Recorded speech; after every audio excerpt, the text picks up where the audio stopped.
जय हिंद, वंदे मातरम। स्वागत है आप सभी का जीएस विद आंसू पर।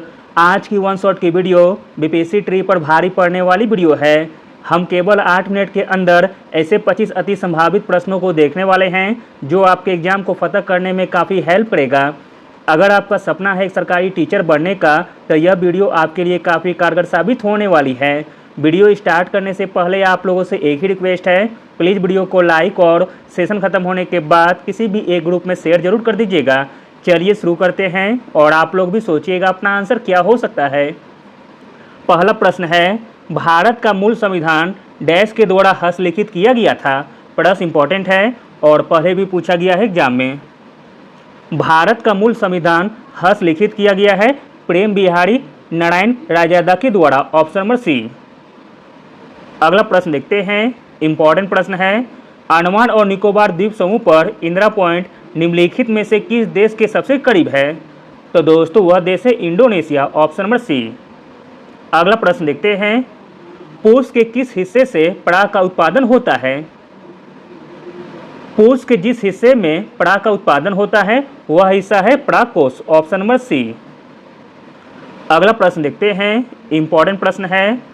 फरवरी 1948 में भारतीय संविधान के प्रारंभिक मसौदे को किसने तैयार किया था? फरवरी 1948 में भारतीय संविधान के प्रारंभिक मसौदों को तैयार किया गया था बेनेगल नरसिंह राव के द्वारा। Option number D. अगला प्रश्न देखते हैं, बैंगनी रंग के प्रकाश की तरंगदैर्घ्य लगभग कितना होता है? बैंगनी रंग के प्रकाश की तरंगदैर्घ्य होता है लगभग में 455 से लेकर 390 nm के बीच। अगला प्रश्न देखते हैं, इंपॉर्टेंट प्रश्न है। जब महात्मा गांधी को दक्षिण अफ्रीका में एक ट्रेन से धक्का देकर बाहर फेंक दिया गया था तब उस समय कहाँ की यात्रा कर रहे थे?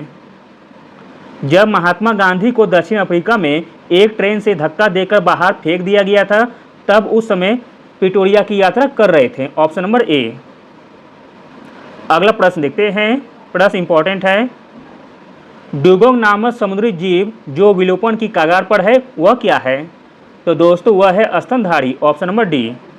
अगला प्रश्न देखते हैं, विटामिन ए की कमी से होने वाली बीमारी रतौंधी और इसको किस नाम से जाना जाता है? विटामिन ए की कमी से होने वाली बीमारी रतौंधी को अन्य जिस नाम से जाना जाता है वह है निक्टोलोपिया। Option number A. अगला प्रश्न देखते हैं, भारत सरकार ने किस वर्ष में वर्ण संरक्षण अधिनियम बनाया था?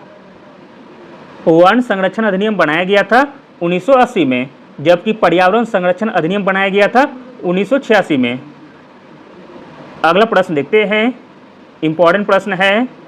भारत में अस्थायी विकास पर ध्यान केंद्रित करते हुए निम्नलिखित में से किस पंचवर्षीय योजना को शुरू किया गया था? तो दोस्तों वह पंचवर्षीय योजना थी 12वीं पंचवर्षीय योजना। Option number D. अगला प्रश्न देखते हैं, इंपॉर्टेंट प्रश्न है। समान परिस्थितियों में निम्नलिखित में से कौन पेड़ की पत्तियों की सरसराहट के डेसिबल स्तर का प्रतिनिधित्व करता है? आंसर है ऑप्शन नंबर बी, 20 डेसिबल। अगला प्रश्न देखते हैं, मोस्ट इंपॉर्टेंट प्रश्न है। जलवायु परिवर्तन पर भारत की पहली राष्ट्रीय कार्य योजना कब जारी की गई थी? जलवायु परिवर्तन पर भारत की पहली राष्ट्रीय कार्य योजना जारी की गई थी वर्ष 2008 में। Option number B. अगला प्रश्न देखते हैं, मोस्ट इंपॉर्टेंट प्रश्न है। भारत की संविधान सभा की अंतिम बैठक की सही तिथि का उल्लेख कीजिए। भारत की संविधान सभा की अंतरिम बैठक की सही तिथि हो जाएगी 24 जनवरी 1950। Option number C. अगला प्रश्न देखते हैं, निम्नलिखित में से कौन लॉरेंज वक्र द्वारा मापा जाता है? लॉरेंज वक्र के द्वारा मापा जाता है आय की असमानता को। Option number D. अगला प्रश्न है, निम्नलिखित में से किस नदी के मुहाने पर पक्षी के पैर के आकार का डेल्टा बनाता है? तो दोस्तों वह नदी हो जाएगी मिसिसिपी नदी। Option number D.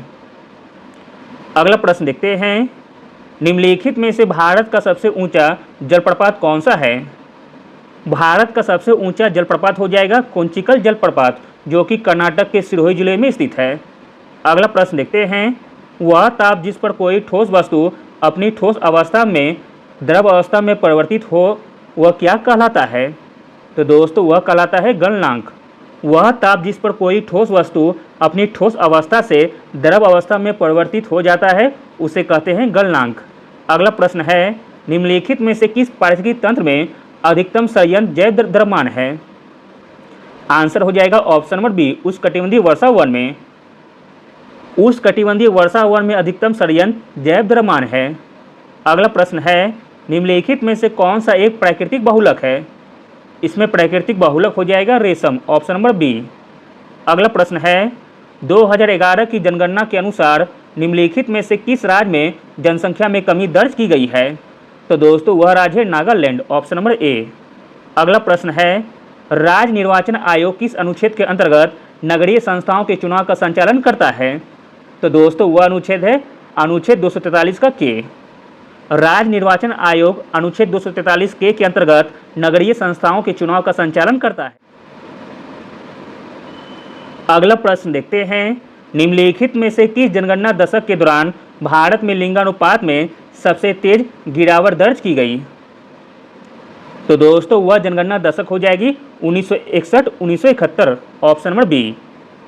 अगला प्रश्न है, हिमालय के किस भाग में कड़ेवा स्थलाकृति पाई जाती है? हिमालय के जिस भाग में कड़ेवा स्थलाकृति पाई जाती है वह भाग है Kashmir Himalaya, option number D. अगला प्रश्न है, नॉक नीज सिंड्रोम के लिए कौन सा प्रदूषण जिम्मेदार है? आंसर है ऑप्शन नंबर ए, फ्लोराइड। अगला और अंतिम प्रश्न देखते हैं, इंपॉर्टेंट प्रश्न है, जिस समिति ने सिफारिश की थी कि पंचायती राज संस्थाओं को संवैधानिक रूप से मान्यता दी जानी चाहिए वह थी? तो दोस्तों वह थी एल एम सिंघवी समिति, option number C. Thank you.